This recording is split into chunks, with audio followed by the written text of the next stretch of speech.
बड़ी बहू वर्षा हर काम में बहुत तेज थी। वहीं छोटी बहू हर्षा हर काम आराम से करती। वर्षा को अपनी तेजी पर बहुत घमंड था। वो बात बात पर हर्षा को ताना मारा करती। एक दिन वर्षा किचन में खाना बना रही होती है और हर्षा से कहती है, देवरानी जी, इतना धीमे धीमे खाना बनाओगी तो लोग भूख से मर जाएंगे। पिछले जन्म में कछुआ थी क्या? मेरा तो पता नहीं, आप बहुत तेज हो। आप पिछले जन्म में घोड़ा थी क्या?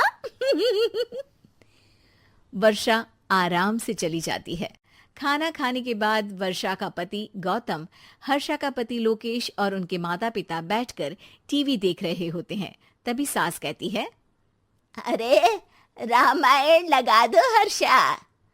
हर्षा धीरे धीरे चैनल बदलती है। जब तक रामायण के चैनल पर पहुंचेगी रावण मर भी चुका होगा। हाँ बेटा हर्षा, जल्दी लगा देना, राम भगवान के दर्शन कर लूं। जी लगा तो रही हूँ। इतना स्लो? सासू माँ इतने में तो अयोध्या जाके राम भगवान के दर्शन कराएंगी। सब वर्षा की बात पर हंसने लगते हैं। वर्षा हर्षा के हाथ से रिमोट लेकर रामायण लगा देती है। हर्षा बुरा नहीं मानती और वो भी हंसते हुए वहां से चली जाती है। एक दिन हर्षा खाना खा रही होती है। तभी वर्षा वहां आके कहती है, अरे कितना धीमे धीमे खा रही हो। इतने में तो शादी में 100 लोग खाना खा लेते। आधे घंटे से खाना खा रही हो तुम। अरे खाने को चबा चबा कर खाना चाहिए। हाँ हाँ, आप तो चबा के भी खाती हो और दबा के भी।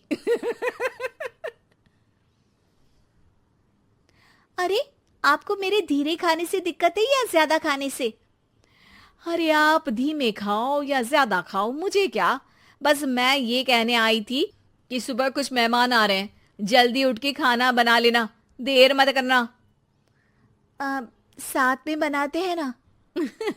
तुम्हारे साथ बनाऊंगी तो स्पीड को 5वें गियर से पहले गियर पर ले आना पड़ेगा।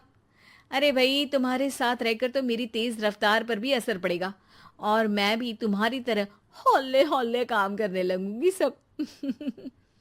ठीक है, मैं पराठे बना लूँगी और सब्ज़ी बना लूँगी। आप चपाती बना लेना और दाल बना लेना। हाँ हाँ ठीक है, पर अलग अलग ही बनाएंगे। अगले दिन हर्षा जल्दी उठ के काम करने लगती है और वर्षा सुबह उठ के ये सोच के वापस सो जाती है कि काम तो वो तेज कर ही लेती है। अगर थोड़ी देर सो भी जाएगी तो भी हर्षा से पहले तो काम निपटा ही लेगी। हर्षा बेटा, आज भगवान के लिए थोड़ा जल्दी हाथ चलाना। हाँ, मेहमान आने ही वाले हैं। जी हाँ माँ, आटा गूंद लिया है, आलू उबल रहे हैं, पराठे बनाने ही वाली हूँ, फिर सब्जी भी बना लूँगी। इतने में ही वर्षा वहां आ जाती है। माँ जी, मेरा तो आप टेंशन ही मत लो, अभी उठी हूँ, लेकिन देखना खाना फटाफट राजधानी एक्सप्रेस की स्पीड से बना दूंगी। इतने में ही मेहमान आ जाते हैं। आइए आइए आइए, खाना बन ही रहा है, चाय बनवा लेती हूँ पहले आपके लिए। सास किचन में आती है। वर्षा, वो लोग आ गए, चाय बना दे जल्दी से। हर्षा को नहीं बोल रही क्योंकि वो तो सुबह की चाय देने में शाम कर देगी। चाय बन भी चुकी है माँ जी। वर्षा तेज ही नहीं, सबसे तेज है। आप चलिए, मैं चाय लेकर आती हूँ। वर्षा मेहमानों के सामने चाय लेकर जाती है। ये हमारी बहू है वर्षा, तेज वर्षा कहते हैं इसको। हर काम में इतनी तेजी रखती है जैसे मिल्खा सिंह भाग रहा हो। अरे वाह वाह, फिर तो खाना भी जल्दी मिलेगा हमको। हाँ हाँ, आप चाय नाश्ता खत्म कर लेंगे, उसके पहले ही वर्षा जल्दी से स्वादिष्ट खाना भी लेकर आ जाएगी। वादा तो कर लिया जल्दी खाना देने का। आपकी चपाती भी नहीं बनी और दाल भी नहीं उबली। फिर भी तुमसे पहले काम खत्म हो जाएगा मेरा। तुम्हारी तरह नहीं हूं, घड़ी की सबसे पतली सुई की जैसी धीमे धीमे धीमे काम करती हो तुम। बस वर्षा अपने तेज हाथों से दाल कुकर में चढ़ाती है और आटा निकाल के गूंथने लगती है।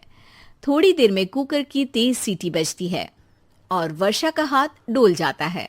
आटे में पानी ज्यादा पड़ जाता है। अरे रे, आटा तो ज्यादा गीला हो गया।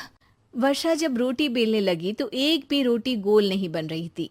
कोई रोटी श्रीलंका के नक्शे जैसी थी तो कोई रोटी ऑस्ट्रेलिया के नक्शे जैसी बनती। वर्षा चिढ़ जाती है।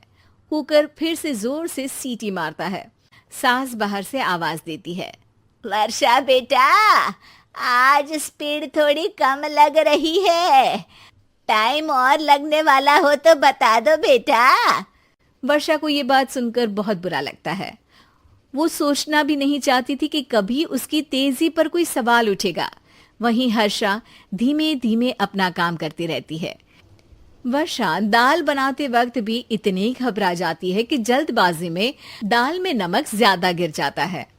वर्षा का खाना फिर भी हर्षा से जल्दी तो बन जाता है और जब खाना मेहमानों के सामने लगता है तो सब हर्षा के खाने की तारीफ करते हैं। अरे पराठे तो कमाल की बनी है और सब्जी भी।